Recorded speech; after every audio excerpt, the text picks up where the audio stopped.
My name is Serafina Whitaker. I'm 31 years old. And I need you to understand something before I tell you what happened at my parents' lake house. Before I tell you about the slap, the laughter, and the moment my whole family revealed exactly who they were. I wasn't naive. I was trained. Trained to believe that family cruelty is just personality, that humiliation is honesty, that silence is maturity. I was trained so well, I almost handed my son to it with a smile. Caleb was 6 that summer, 6 and bursting with the kind of loud joy my childhood never allowed. He built worlds out of Lego bricks and narrated them like a movie director. He didn't just play, he performed. He made sound effects. He gave every character a voice. He filled rooms the way sunlight fills an open window. And the Whitaker family doesn't like windows open. In the Whitaker household, there were roles, not assigned with a meeting or a conversation, just carved into you so early you stopped questioning why your ribs hurt. My younger sister, Victoria, was the golden child. Perfect grades, perfect posture, perfect timing. Even her smiles looked like they had been rehearsed in a mirror. And me? I was the cautionary tale, the one my mother would gesture toward at gatherings with a soft, practiced sigh. Serafina just feels things too deeply, she'd tell relatives like it was a diagnosis. She doesn't always know how to behave. My father, Richard Whitaker, corporate lawyer, Manhattan reputation, Westchester estate, had a favorite kind of daughter who mirrored him. Victoria did. I didn't. Victoria inherited his cold discipline and his talent for making people feel small without raising her voice. I inherited my mother's looks, same light hair, same delicate features, and none of her compliance. I asked questions. I resisted. I had opinions. I wanted warmth, which meant I was a problem. By 16, I learned how to survive. Stay quiet, stay useful, stay out of the way. I counted down the days until college like it was a prison release date. And for a while, it worked. I met David my sophomore year at NYU. Kind eyes, easy laugh, the type of man who listened like he actually cared what you were saying. He felt like a door opening. We married when I was 21. Too young, probably. But I was starving for a family that didn't treat love like a reward you earned. My parents attended our small Brooklyn ceremony the way you attend a coworker's retirement party. Tight smiles, polite applause, criticism folded neatly behind every compliment. Victoria, already climbing the corporate ladder at Goldman Sachs at 23, gave a toast that sounded supportive if you didn't know how to listen for poison. I never thought my sister would find someone willing to appreciate her unique personality, she'd said, pausing just long enough for people to laugh. Good luck, David, you're going to need it. Everyone chuckled. I smiled, because I was still the girl who survived by not reacting. For a while, I believed I'd escaped. David and I lived in a small Park Slope apartment. I finished my communications degree, worked part-time at a marketing firm, built a life that felt ours. Not glamorous, not rich, but gentle. Then Caleb arrived on a snowy December morning, 7 pounds of pure insistence on being alive. Holding him, I made a promise I didn't speak out loud because I didn't trust the universe with it. He will never feel the way I felt. He will never wonder if he's too much. He will never learn to apologize for existing. The first cracks in my marriage showed when Caleb was 3. David started working late. He came home distant, irritated, always holding his phone like it was a secret he couldn't put down. I told myself it was stress. Men get stressed. Life gets hard. Love stretches. Then I found the messages. A woman named Ashley. Flirty, familiar, 8 months deep. When I confronted him, he denied at first, then confessed, then cried like he was the victim of his own choices. We tried counseling, we tried starting fresh, but his heart had already packed its bags. By the time Caleb turned 4, we were divorced. And do you know what I told my family? Not the truth. I told them we grew apart. Because if I said the words, my husband cheated on me for 8 months, my parents would take that betrayal and twist it into proof that I deserved it. And somehow, even without the truth, my mother still found a way. Men don't leave happy homes, Serafina, she said on the phone, voice smooth as glass. What did you do to drive him away? Single motherhood in New York isn't tragic in a movie way. It's math.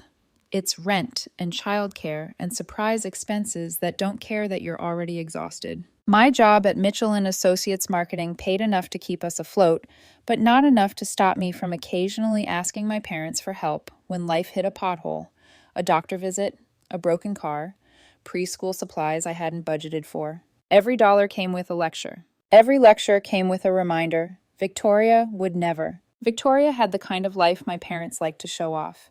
Married to Brandon, a successful tech entrepreneur, penthouse on the Upper East Side. No children yet. We're focused on our careers first, she'd say with a superior smile, like motherhood was something women did when they ran out of ambition. My parents held her up like a trophy. If only you applied yourself like your sister, my father would say whenever I visited their estate in Westchester. You could have made something of yourself. And still, I wanted Caleb to know his grandparents. I wanted him to have cousins, lake summers, family stories. I wanted to believe that people could be different with him than they were with me. So when the annual family reunion at my parents' Hamptons Lake House came around last summer, I decided to attend for the first time in 3 years. My best friend Maya stared at me like I'd announced I was volunteering to walk into a fire. "Are you sure?" she asked. "These people have never protected you. Why would they protect your kid?" "Because they're family," I said, even as my stomach turned. "And Caleb loves the lake. It's 3 days. I can handle 3 days." Caleb was ecstatic. "Aunt Victoria will be there?" he asked, while we packed in our small Brooklyn apartment. "And Grandma and Grandpa? And can I swim every day?" "Yes," I promised, ignoring the anxiety tightening my throat. "And your cousins from Uncle Marcus's side will be there too." I didn't tell him that Marcus, married into the family, was filming the reunion for one of my father's obsessive legacy projects. My dad loved documentation when it made him look powerful.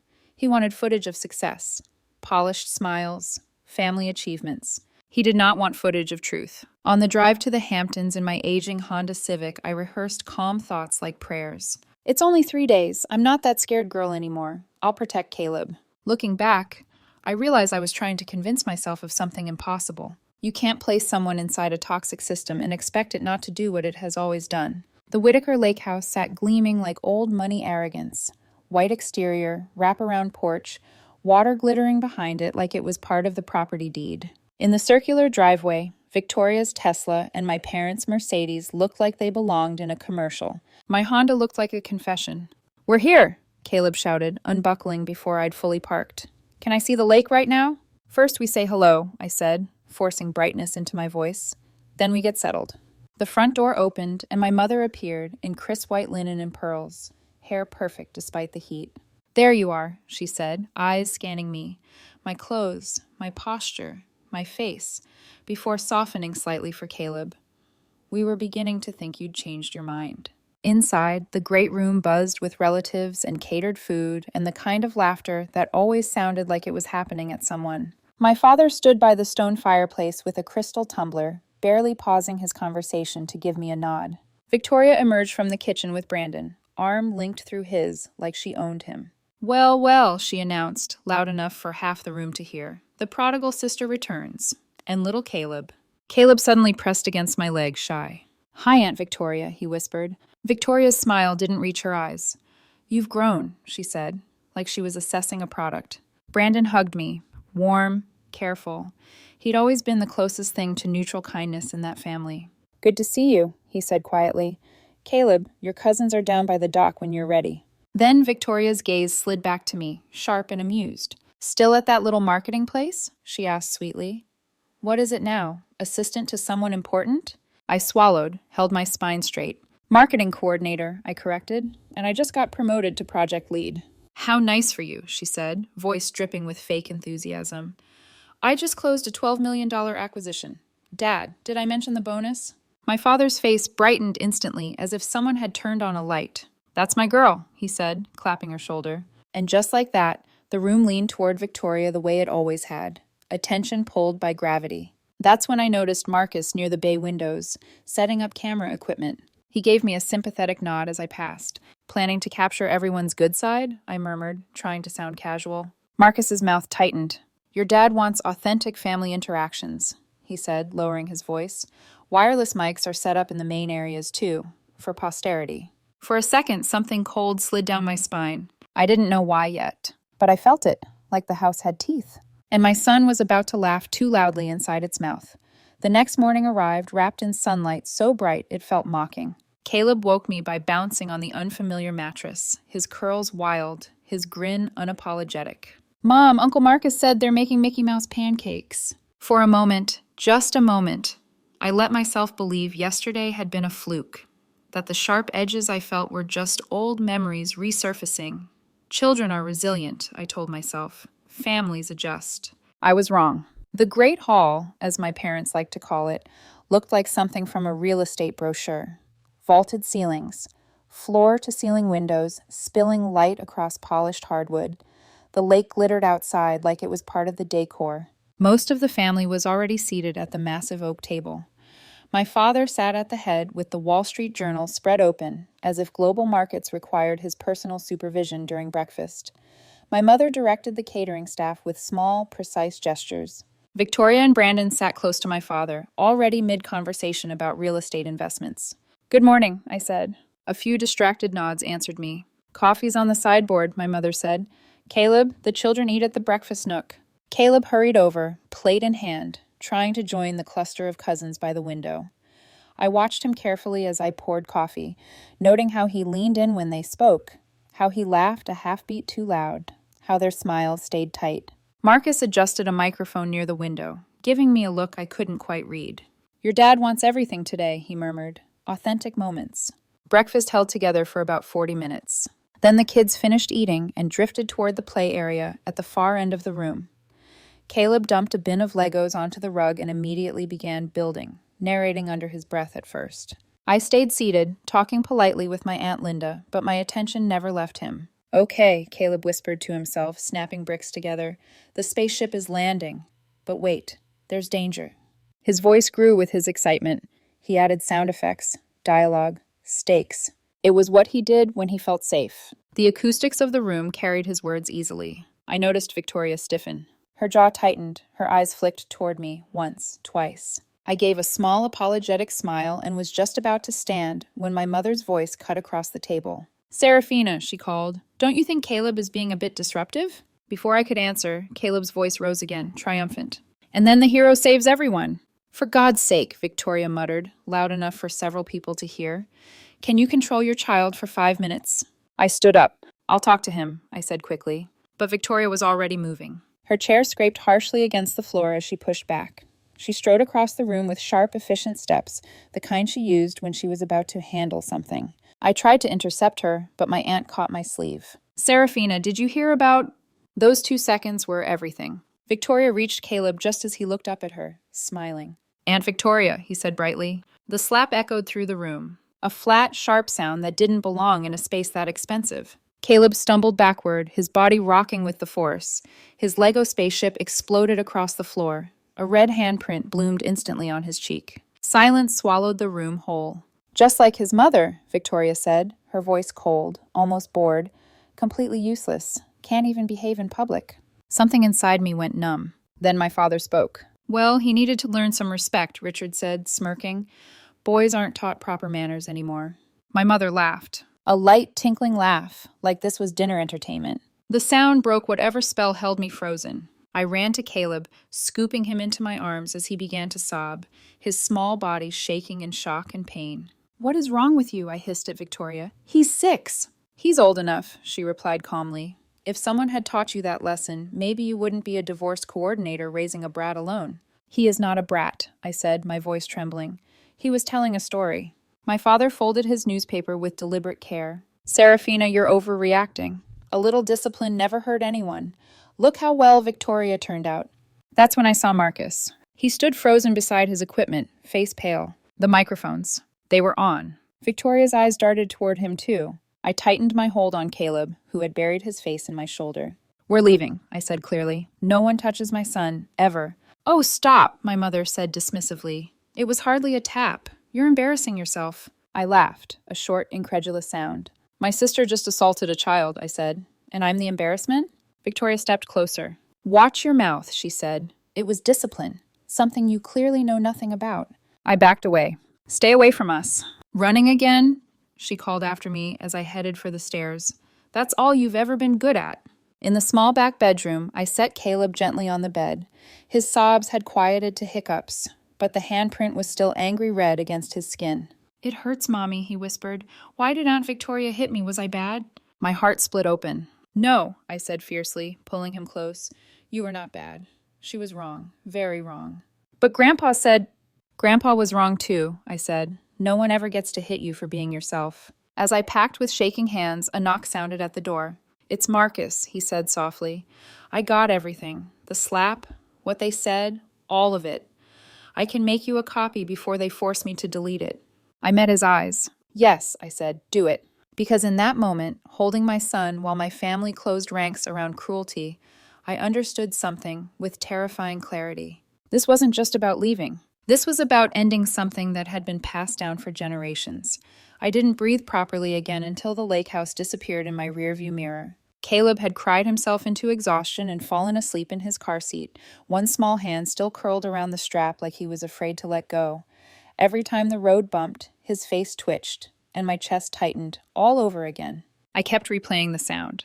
That crack. Not just the slap, but the laughter afterward. That was what broke me. I didn't drive home. I drove straight into Manhattan, toward the one place where I knew no one would ask me to calm down or keep the peace.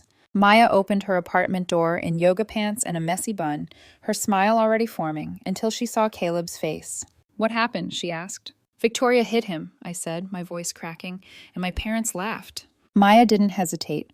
She dropped to her knees and held Caleb gently, her hands shaking with barely contained rage. You're safe here, she whispered to him. Then she looked up at me, eyes blazing. You're staying, as long as you need. That night, after Caleb finally fell asleep in the guest room, Maya and I sat at her kitchen table. The city hummed outside, normal and indifferent. I plugged the USB drive Marcus had slipped into my hand by my car into her laptop. Are you sure you want to hear it again? Maya asked quietly. I need to, I said, and I need someone else to hear it too. The recording was worse than memory. Victoria's voice, sharp, dismissive. The slap, undeniable. My father's smirk audible in his tone. My mother's laugh, light, unbothered, cruel. Maya covered her mouth. Oh my God, she whispered. They didn't even hesitate. No, I said, because this is normal to them. The next day I took Caleb to his pediatrician. Dr. Kim examined the fading bruise, documenting everything carefully. She spoke gently to Caleb, praised his Lego creations, and asked about his favorite stories. Later, alone with me, she sighed. He's showing early trauma responses, she said. Nightmares, hypervigilance. It's good you brought him in immediately. The word trauma settled into my bones. From there, I went straight to Jessica, an old NYU friend who now practiced family law. She listened to the recording once, then again, her expression hardening. Criminal charges are possible, she said carefully. But your family has resources. They'll say it was discipline. It could drag on. I nodded. I already knew that part. But civil consequences, she continued, reputational ones, that's different, especially for someone like your sister. That night, Caleb woke screaming. She's chasing me, he sobbed into my chest. Aunt Victoria wants me quiet. I held him until his breathing slowed. And somewhere between his heartbeat and mine, something in me shifted. This wasn't about revenge. This was about protection, about making sure no one ever felt entitled to silence my child again. By morning, I knew exactly what I was going to do. By sunrise, my fear had hardened into something else. Focus. While Caleb slept curled against his stuffed bear, I sat at Maya's kitchen table with my laptop open and the USB drive resting beside it like a loaded weapon. The city outside her window was already awake. Sirens, footsteps, coffee carts opening for business. Life moving forward, whether I was ready or not. I started with research. Victoria Whitaker didn't just have a job, she had a profile. Her firm's website described her as a senior analyst with an exceptional ethical track record. There were glossy photos of her in tailored suits, arms crossed, confidence radiating from every pore. Scrolling further, I felt something cold and almost clinical settle in my chest. Board member of the Children's Literacy Foundation. Mentor with the Young Women in Finance program. Featured speaker at events about leadership with integrity. I closed my eyes for a moment. This woman had slapped a 6-year-old for telling a story. The irony wasn't just painful, it was obscene. I edited the recording carefully. No commentary, no dramatic framing, just the facts. The slap. Victoria calling my son useless. My father saying Caleb needed respect. My mother laughing. I wrote the emails with the same restraint. Professional, factual, unemotional. I am writing to inform you of an incident involving Ms. Victoria Whitaker that occurred on date and was captured on audio.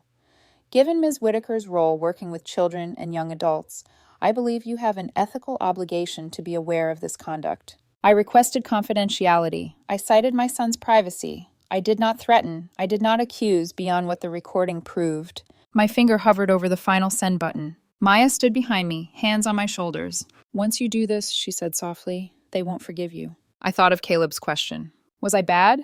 I'm not doing this to be forgiven, I said. I'm doing it because no child should ever be made to feel ashamed for existing. I clicked send. The response was immediate. My phone vibrated, then vibrated again and again.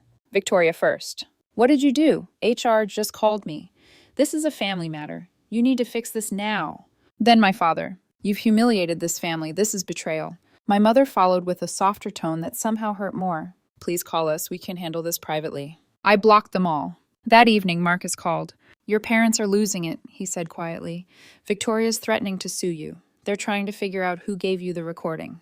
Let them guess, I replied. By nightfall, the consequences had begun. Victoria was placed on administrative leave pending investigation. The Children's Literacy Foundation removed her from their board, effective immediately. The mentorship program suspended her involvement. I sat on Maya's couch, phone face down, listening to Caleb breathe in the next room. For the first time in my life, the Whitaker family's power didn't feel infinite. And I realized something else too. This wasn't the end. It was only the beginning. The Whitaker family had always believed in control. Control of narrative, control of image, control of me. What they weren't prepared for was how quickly control disintegrates once the truth escapes the room it was born in. By the end of the week, Victoria's fall was no longer theoretical. Goldman Sachs didn't issue dramatic statements. They never do. Silence, in that world, is its own verdict. But behind the scenes, things moved fast. Victoria was stripped of client access. Her firm email went dark. Meetings vanished from her calendar like she'd never existed. The Children's Literacy Foundation didn't hesitate. Zero tolerance regarding child welfare, their message read. She was out. The mentorship program followed within hours. Victoria, who had built her identity on being admired, elevated, untouchable, was suddenly radioactive, and she knew exactly who to blame. Her messages came in waves from burner numbers. You've ruined my life. You're jealous. You've always been jealous. This is why no one stays with you. I didn't respond. Instead, I sat in a small office with soft lighting while Caleb played quietly with a set of wooden animals, glancing at the door every few minutes like he expected someone to burst in and yell. Dr. Martinez, the child psychologist Dr. Kim had referred us to, watched him carefully. He's showing signs of acute stress, she explained later. Clinginess, hyper-awareness, a fear of being too loud. My throat tightened. She knelt to Caleb's level. Do you like telling stories? She asked. He shrugged. I used to. That sentence hurt more than the slap. At night, after he fell asleep, I started noticing messages from people I didn't expect. Parents from Caleb's school, old acquaintances, even a distant cousin. I'm proud of you. Thank you for protecting your child. This happened to me too. The narrative my family had fed me my whole life, that I was dramatic, oversensitive, difficult, was cracking under the weight of collective recognition. Victoria, meanwhile, spiraled. Marcus told me she'd barricaded herself in my parents' house, alternating between screaming rage and sobbing collapse. She keeps saying you did this to her, he said, that you finally got revenge. Revenge. I looked at Caleb's small sneakers by Maya's door, his backpack, the stuffed bear he now slept with every night. If this was revenge, it was the quietest kind I'd ever known. My parents tried a different tactic. They called relatives, they reframed. They implied I'd edited the audio, provoked Victoria, exaggerated Caleb's injury. But something had shifted. People had heard the recording. You can't unhear a child being struck. Victoria's lawyer sent a letter threatening defamation. Jessica read it and laughed. Truth is an absolute defense, she said. They're bluffing. Caleb had another nightmare that night. I don't want to be loud ever again, he whispered into my shoulder. I held him tighter. You don't have to be quiet to be safe, I told him. I promise. And as I said it, I realized something. The Whitaker family had lost their leverage. Fear had always been their strongest currency, and I was no longer buying. 2 weeks after the lake house, the phone rang with a number I hadn't seen in years. Grandmother Rose, my father's mother, 89 years old, sharp as winter air and twice as unforgiving. I want everyone in one room, she said without greeting. Sunday, 2 o'clock, Scarsdale. There was a pause. This family has been lying to itself for generations, she continued. I won't allow it to eat another child. I didn't bring Caleb. Dr. Martinez had been firm. This is adult business now. He doesn't need to witness people defending the person who hurt him. Maya stayed with him while I drove north, my hands tight on the steering wheel, my stomach churning with the familiar dread of facing my family on their chosen battlefield. Grandmother Rose's house smelled like lemon polish and old books, the kind of place where history wasn't just remembered, it was enforced. The living room was already full. My parents sat stiffly on the antique sofa. My mother's posture was perfect, her jaw tight with restrained fury. My father stared straight ahead, like a man waiting for a verdict he didn't believe could actually touch him. Victoria sat near the window, slumped, mascara smudged, her confidence stripped raw. Brandon stood apart, leaning against the mantel, arms crossed, eyes bloodshot. Other relatives filled the remaining chairs. Aunts, uncles, cousins, people who had always watched, rarely spoken. I took a seat and waited. Grandmother Rose entered last, cane tapping against the hardwood, her presence commanding immediate silence. "I heard the recording," she said simply. "All of it. No preamble, no cushioning." Victoria straightened. "Grandma, you don't understand." "Be quiet," Rose snapped. "When an adult strikes a child, the force doesn't matter. The intent does." She turned to Victoria fully. "You slapped a 6-year-old for telling a story. Then you insulted him and his mother. That is not discipline. That is abuse of power." Victoria's face flushed crimson. "It wasn't that hard." "Enough," Rose cut in. "I buried my husband after years of making excuses for his temper. I will not bury another generation under the same lies." She turned to my parents. "And you," she said, her voice dropping.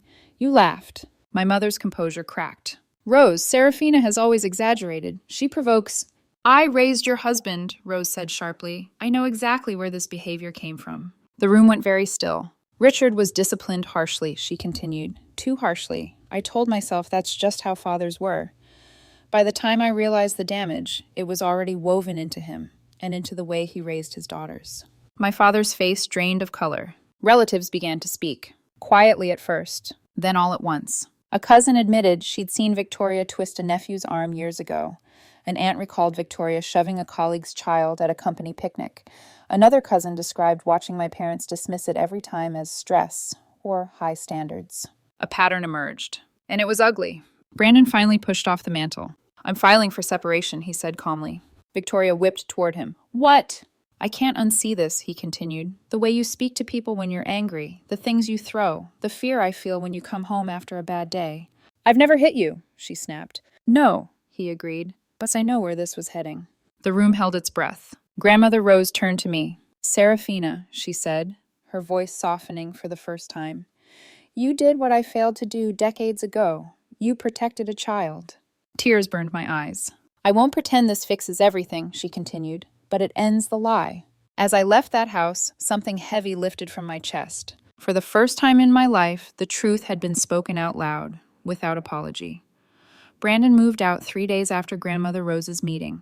Not with drama, not with shouting. Just suitcases. Quiet efficiency. A decision that had clearly been forming long before anyone admitted it out loud. Victoria didn't call me after that. She stopped calling anyone. Marcus told me she barely left my parents' house anymore. Curtains drawn, phone face down. The woman who once thrived on admiration, now allergic to witnesses. My parents, on the other hand, pivoted. They always did. First came the apologies that weren't apologies. "We wish things had been handled differently," my father said during a carefully arranged phone call, his voice stiff. "No one meant for it to go this far," my mother added. "We're willing to move forward." Forward, like this was a scheduling error. I listened. I didn't interrupt. And when they finished, I said the words they weren't prepared for. "There will be no unsupervised contact with Caleb." Silence. "Not until there's accountability," I continued. "Real accountability. Therapy. Acknowledgement of what happened. Not just that it went too far, but that it was wrong." My mother inhaled sharply. "You're punishing us." "No," I said calmly. "I'm protecting my son." That was the line. They agreed, reluctantly, to family counseling. Neutral location, clear boundaries, short visits, no minimizing language, no reframing. Progress came in inches. My father admitted once that he should have stopped Victoria. My mother admitted once that protecting the family image mattered more to her than speaking up. They hadn't earned trust, but they were beginning to understand the cost of losing access to Caleb completely. Caleb, meanwhile, was healing in ways that felt miraculous and fragile all at once. Therapy sessions went from weekly to bi-weekly. He started sleeping through the night again. He laughed more easily. He stopped asking permission before speaking. One afternoon, Dr. Martinez smiled at me over her notes. "He's reclaiming his voice," she said. "That's a very good sign." I cried in my car afterward, not quietly. At work, something unexpected happened. When a senior project manager position opened at Mitchell & Associates, I almost didn't apply. Old reflexes kicked in. You're not ready. Don't reach too high. Stay grateful. But something had changed. I'd stood up to my family. I'd protected my child. I'd made decisions under pressure and held my ground. So I applied, and I got the job. "Your handling of the situation with your son showed exceptional leadership," my boss said during the interview. "Clear communication, strategic thinking, integrity. Those aren't soft skills, they're executive ones." The raise meant something simple and profound. I no longer needed my parents' money. The final lever of control disappeared. Victoria's world continued to shrink. Goldman Sachs terminated her employment quietly, citing ethical violations. The story traveled fast through financial circles. Doors closed before she could knock. Brandon finalized the separation paperwork. He met me for coffee once, awkward, sincere. "I didn't leave because of you," he said. "I left because I finally saw the future clearly." I believed him. As autumn settled into the city, our small Brooklyn apartment changed too. It became lighter, safer, louder. And for the first time, silence wasn't something we feared. It was something we chose. 8 months after the lake house, our apartment didn't feel small anymore. It felt full, full of sound, full of warmth, full of people who stayed because they wanted to, not because blood told them to. Caleb's therapist reduced our sessions to monthly check-ins. "He's resilient," Dr. Martinez said with a smile. "Remarkably so." "He's telling stories again," I told her, my throat tightening. "Not just at home. He joined a storytelling club at the community center." "That means he no longer associates his voice with danger," she replied. "That's huge." Victoria, meanwhile, had disappeared from the world she once ruled. Goldman Sachs didn't blacklist publicly, but the effect was the same. Other firms didn't return calls. The Children's Literacy Foundation barred her permanently. Invitations stopped arriving. Her name carried weight now, but the wrong kind. My parents tried, haltingly, to rebuild something resembling trust. Visits were brief, structured, always with me present. They listened more. They spoke less. Sometimes my mother looked at Caleb with something like regret flickering behind her eyes. It wasn't forgiveness, but it was movement. Grandmother Rose became my anchor. "I should have protected your father better," she admitted during one of our weekly tea visits. "I told myself harshness made strong men. I was wrong." She looked at me then. "You weren't wrong." On a crisp Saturday afternoon, we hosted what Caleb called our chosen family celebration. Maya came, loud and laughing. Marcus arrived with his kids. Jessica brought her partner. A few co-workers from Mitchell & Associates filled the room with easy conversation. And then, hesitantly, my mother arrived, standing just inside the door like she wasn't sure she belonged. I let her in. Caleb tugged at my sleeve. "Mom," he whispered, "can I tell my new story now? I've been practicing." I knelt to his level. "Are you sure?" I asked gently. He nodded. "Ms. Sarah says it's my best one yet." I called the room to attention. Caleb stood by the window, sunlight framing him like it knew this mattered. He began to speak, not loudly, not timidly, confidently. A story about a young knight who learned that real strength wasn't in being the loudest or scariest, but in protecting those who couldn't protect themselves yet. When he finished, the room erupted in applause. My mother wiped at her eyes. "He has such a wonderful imagination," she said quietly. "I should have said something that day." "Yes," I replied, "you should have." That night, after everyone left and Caleb slept peacefully, I sat on our balcony, watching the city glow. The past 8 months had taken more from me than I knew I could give. But they'd given me something too. Clarity, strength, a voice I no longer softened for anyone. Victoria's slap was meant to silence a child. Instead, it exposed generations of buried truth. And in protecting my son, I finally became the woman I once needed. Some family ties have to be cut for healing to begin. Others can be rewoven, carefully, into something better. And if you ever find yourself standing between family expectations and someone vulnerable, know this. Choosing protection over approval is never the wrong choice.